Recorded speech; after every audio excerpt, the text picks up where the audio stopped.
Letter സേഫായിട്ട് എത്തിക്കാൻ ഒരു വഴിയുണ്ട്. ആയിഷയ്ക്ക് ട്യൂഷൻ എടുക്കുന്ന ഓളെ ബന്ധു എൻ്റെ പഴയ ചെങ്ങായിയാ. എന്നിട്ട് നീ പറയാനേ? എന്നോട് എന്തെങ്കിലും പറഞ്ഞ അപ്പൊ പണി വരൂലേ? അയാൾ എങ്ങനെയെങ്കിലും പറഞ്ഞ് സമ്മതിക്കാൻ ശ്രമിച്ചു നോക്കാം. പക്ഷെ ഓനൊരു എച്ചിയാടാ. എന്താ അവന്റെ പേര്?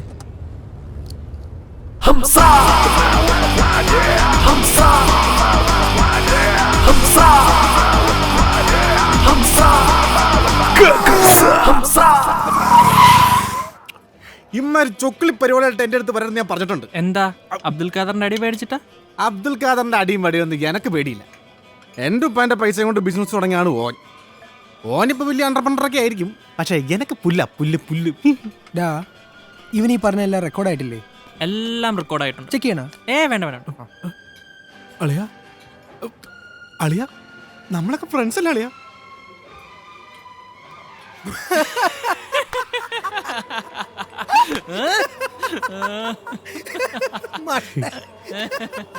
പറ്റിച്ചതാണല്ലേ. നീയൊക്കെ എത്രയേ ഉള്ളൂ. മതി. ഇനി എല്ലാം ട്രീറ്റിന് വിളിച്ചാലും വന്ന എൻ്റെ തെറ്റ്. ഒരു കാര്യം ഞാൻ പറയാം, വളരെ എത്തിക്കലായിട്ട് നല്ല രീതിയിൽ ജീവിക്കുന്ന ഒരാളാണ് ഞാൻ. എന്റെ പൈസ മൂക്കി കെട്ടിട്ടൊന്നുമില്ല, തരാം. എടാ മോനെ ഹംസേ, മീത്തല സ്കൂളിൽ പണ്ട് മൂത്രപ്പുരയ്ക്ക് വേണ്ടി സമരം ചെയ്തവരാ നമ്മളൊക്കെ. ആ പഴയ ബന്ധത്തിന്റെ പുറത്താ ഇന്നെ കാണാൻ നമ്മൾ വന്നത്. എനിക്ക് പറ്റൂലെങ്കിൽ വേണ്ട, നമ്മൾ വേറെ വഴി നോക്കിക്കോളാം. ചങ്ങായി അതല്ല, പുറത്തിറങ്ങിയ സംഗതി വഷളാവും. ഇവിടെ കമ്മ്യൂണിസ്റ്റ് ഉണ്ടാവും. അബ്ദുൽ ഖാദർ ഏതാ എന്നറിയാലോ? ഡോ മാപ്പിളെ, നമ്മുടെ പയ്യൻ അത്ര മോശമൊന്നുമല്ല. പുന്നപ്പടി ഗോപാലമാഷ മോനോൻ ക്യാതറിങ് വരട്ടെ. തീ പാറും. ആരോള്? നമ്മളെ ഗോപാലമാഷ മോള. നമ്മുടെ പാച്ച അല്ലല്ല, MA മലയാളം. ചേച്ചിയാണ്. I like it. എന്താ പേര്? സന്ധ്യ. ഇന്നു മുതൽ അവള് സന്ധ്യയല്ല, എൻ്റെ ജീവിതത്തിന്റെ പ്രഭാതം.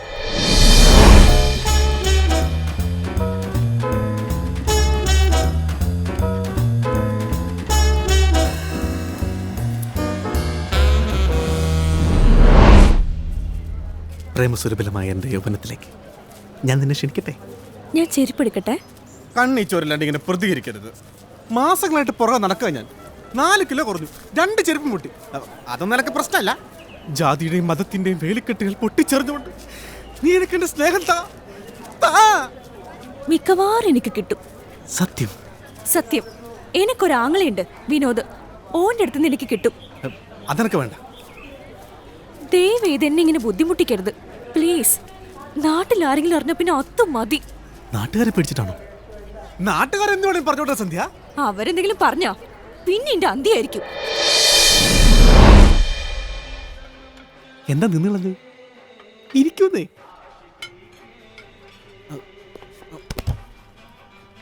ഇരിക്കൂട്ടാ, ഇരിക്ക്. എന്താ കഴിക്കാൻ വേണ്ടേ? ചിക്കനോ മട്ടനോ? ചിക്കൻ.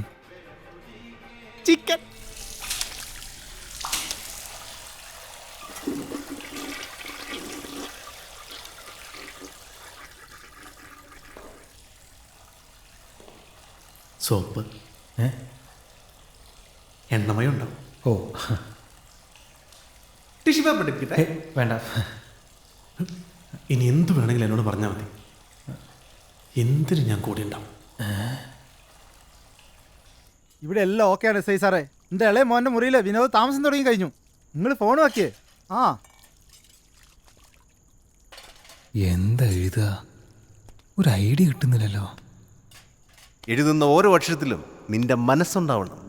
അപ്പോ മറുപടി കത്തിലെ ഓരോ അക്ഷരത്തിലും അവളുടെ മനസ്സുണ്ടാവും.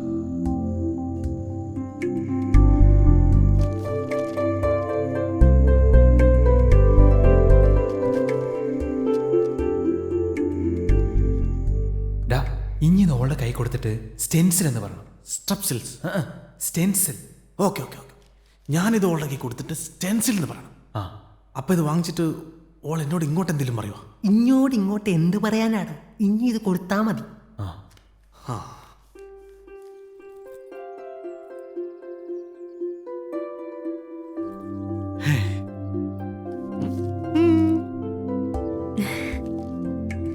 ഇത് കൊടുത്തിട്ട് എന്താ പറയണെന്ന് പറഞ്ഞല്ലോ. മനസ്സിൽ പെൻസിൽ. വിൻസെന്റ്. മേറു ചായ.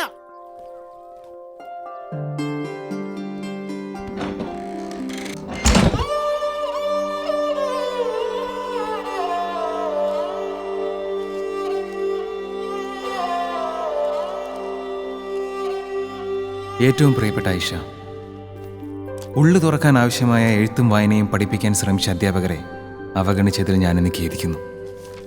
പറയാൻ ആഗ്രഹിക്കുന്ന 1000 കാര്യങ്ങൾ കൊണ്ട് മനസ്സ് നിറയുമ്പോൾ എന്ത് പറയണം, എന്തെഴുതണം എന്നെനിക്കറിയില്ല.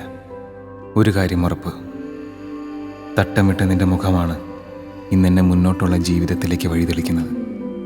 തലശ്ശേരി ടൗണിൽ ഞാനൊരു പർദാ ഷോപ്പ് തുടങ്ങാൻ ആലോചിക്കുന്നു. ഒരുപക്ഷെ ലോക ചരിത്രത്തിൽ ഇതാദ്യമായിരിക്കും ഒരു പർദാ ഷോപ്പിന് ഉടമസ്ഥൻ ഒരു നായരാകുന്നത്. ഇതിഹാസപരമായ ഈ തീരുമാനത്തെക്കുറിച്ച് നിന്റെ അഭിപ്രായം അറിയാൻ കാത്തിരിക്കുന്നു. സ്വന്തം വിനോദ്.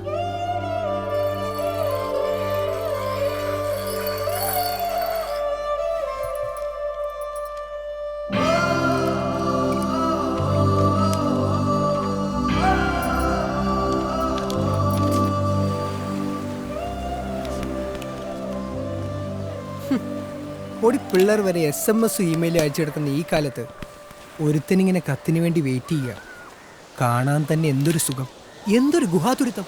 ഗൃഹതുരുത്വം അങ്ങനെയും പറയാം. അങ്ങനെ പറയൂ. ഓ ഇങ്ങനെ അവനെ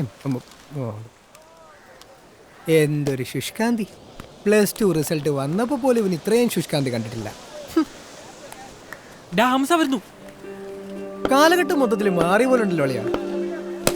നായകന് വേണ്ടി പ്രണയലേഖനവുമായി ഹീറോ സൈക്കിളിൽ വരുന്ന കൂട്ടുകാരൻ, പഴയ കാലത്തെ ഓർമ്മിപ്പിക്കുന്ന ട്രാക്ടർ, തുരുമ്പെടുത്ത തപാൽപ്പെട്ടി, 15 വർഷം പഴക്കമുള്ള നിന്റെ ഷർട്ട്. മദർ നിർത്തറ.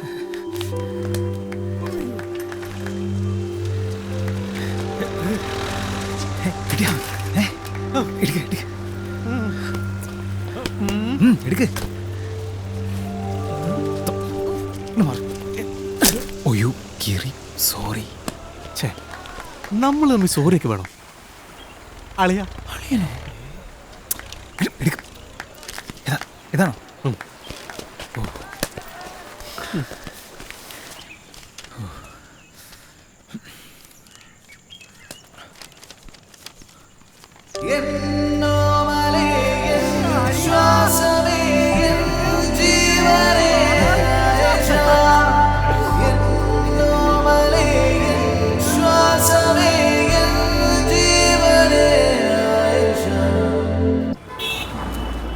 ബോർഡിന്റെ സംഗതി പ്രേമെടുത്ത് മാത്രം പറഞ്ഞാൽ മതി. മനസ്സിലായില്ലേ? ബാക്കിയുള്ള സ്റ്റോക്കൊക്കെ നാളെ എത്തും. ഇനി മുസ്തഫേനെന്ന് ഓർമ്മിച്ചേക്കണേ, മറക്കല്ലേ. ആ എടാ, നിന്റെ അമ്മ ഞാനിപ്പോൾ കേട്ടിരുന്നു. എവിടെ? നമ്മുടെ അണ്ടലൂർ ക്ഷേത്രത്തിലേക്ക് കയറി പോകുന്നുണ്ടായിരുന്നു. ഒറ്റയ്ക്കോ? അല്ലല്ല, നമ്മുടെ സനോജിൻ്റെ ഓട്ടോയിലാണ് വന്ന്. പൊന്നാടിയുണ്ട്. അന്ന് വീട്ടിൽ നിന്ന് ഇറങ്ങിയതിന് ശേഷം പിന്നെ നീ ആ വൈക്കൊന്നും പോയിട്ടില്ല അല്ലേ?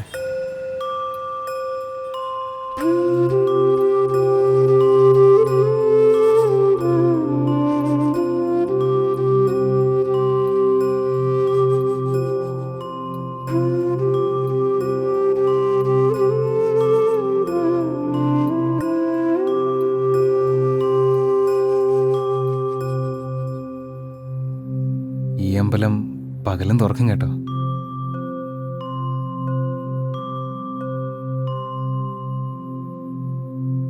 മനസ്സിന് സ്വൈരം തരാത്ത മക്കളുണ്ടായാൽ പിന്നെ അമ്മമാർക്ക് രാത്രിയും പകലും ഒന്നും ഇല്ലല്ലോ.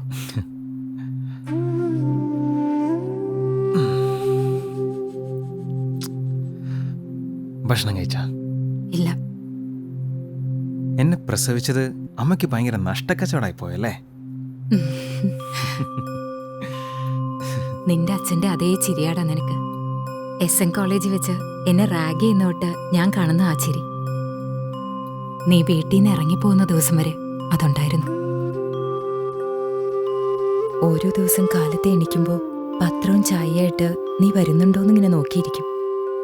ചെറുപ്പം മുതലുള്ള നിന്റെ എന്തുമാത്രം കുരുത്തക്കേടുകൾ അച്ഛൻ ക്ഷമിച്ചിട്ടുണ്ടാവുക. അന്ന് ആദ്യമായിട്ടൊന്ന് ഉറക്കെ സംസാരിച്ചതിന് ആ പാവത്തിന് ഇങ്ങനെ ശിക്ഷിക്കണു. അച്ഛനും മക്കളും തമ്മിൽ വഴക്കുണ്ടാകുമ്പോൾ സ്നേഹക്കൂടുതൽ കൊണ്ട് മക്കളെ അനുകൂലിക്കുന്നവരാണ് മിക്ക അമ്മമാരും. പക്ഷേ എനിക്കന്നും ഇന്നും ആദ്യം ആ മനുഷ്യന്.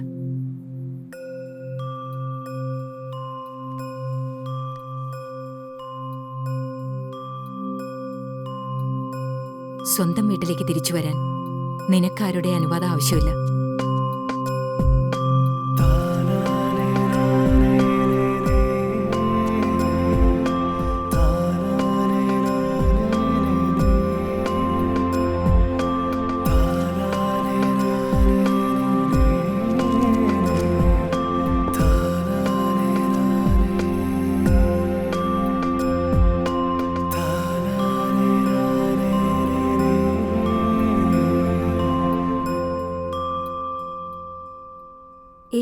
കുഴപ്പമില്ല, സംസാരിക്കാം.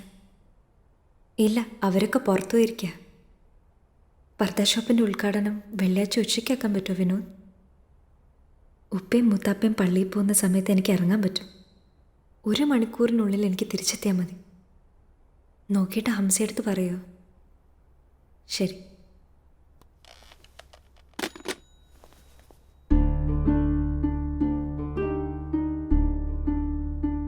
ഒന്നും അവകാശപ്പെടാൻ അനുവാദമില്ലാത്തവരാ നമ്മളൊക്കെ. സ്വന്തം നിക്കാഹ് ഉറപ്പിച്ചത് നാട്ടുകാരും ബന്ധുക്കളും അറിയുന്ന കൂട്ടത്തെ അറിഞ്ഞോളാം ഞാൻ. ഒരഭിപ്രായം പറയാൻ പറ്റാത്തോളായിട്ട് അങ്ങ് നിന്നു കൊടുത്തിട്ടുണ്ട് എല്ലാറ്റിനും. ഇനി ഈ കാണുന്നതൊന്നല്ല ഐഷ യഥാർത്ഥ ജീവിതം. അവിടെ ജാതിയുണ്ട്, മതമുണ്ട്. നമ്മളൊക്കെ ജീവിതം എങ്ങനെയായിരിക്കണം തീരുമാനിക്കുന്ന ആൾക്കാരും ഉണ്ട്. അവരുടെയൊക്കെ തീരുമാനത്തിന് ഞാനും നിന്ന് കൊടുക്കണോ എത്താ? വേറെ എന്താ എനിക്ക് ചെയ്യാൻ പറ്റുക? എനിക്കറിയില്ല. ചെയ്യാനുള്ളത് എൻ്റെ പടച്ചോൻ എനിക്ക് വേണ്ടി ചെയ്തോളൂ. ഉമ്മ മരിച്ചപ്പോഴും എന്നെ മൊഴി ചൊല്ലിയപ്പോഴൊന്നും തിരിഞ്ഞു നോക്കാത്ത പടച്ചോനാ. വിശ്വസിക്കാൻ പറ്റൂല. പടച്ചോനെ പറ്റി ഇങ്ങനെയൊന്നും പറയാൻ പാടില്ല എത്താ. എനിക്ക് വിശ്വാസമുണ്ട്, പ്രതീക്ഷയുണ്ട്. പ്രതീക്ഷകളിലൊന്നും എനിക്കിപ്പോൾ പ്രതീക്ഷയില്ല.